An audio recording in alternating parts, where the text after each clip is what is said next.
Dünya Şəhərsalma Forumunun 13-cü sessiyası sabahdan etibarən öz işinə başlayır tamaşaçılar. Belə ki, tədbirin keçiriləcəyi günlərdə metroda sərnişin axınının təhlükəsiz və fasiləsiz idarə olunması məqsədi ilə qatarların hərəkət qrafikində də dəyişiklik ediləcək. Həmçinin könüllülər metro stansiyalarda sərnişinlərə və tədbir iştirakçılarına da kömək olacaqlar və ətraflı məlumatı birbaşa canlı bağlantıda olan əməkdaşımız Nigar Babayevadan alacağıq. Nigar, sabahın xeyir olsun. Buyur, səni eşidirik, efirdəsən.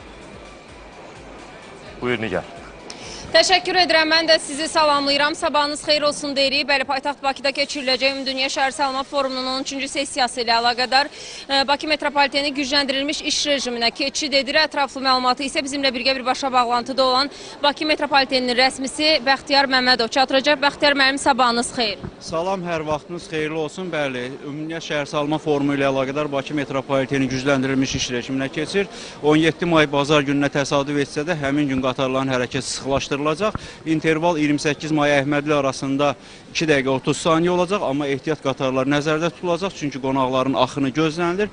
Bu səbəbdən ehtiyat qatarlar zəruri anda xəttə buraxılacaq. Eyni zamanda iş günlərində də Bakı metropoliteni ən sıx maksimal qrafiklə çalışacaq. Cür saatlarda metropolitende 28 may Əhmədli arasında intervallar 1 dəqiqə 45 saniyə təşkil edəcək. Bəxtiyar müəllim, təşəkkür edirik. Belə bizim hələ ki çatdıracaqlarımız bu qədər. Sözü sizə studiyaya ötürürəm.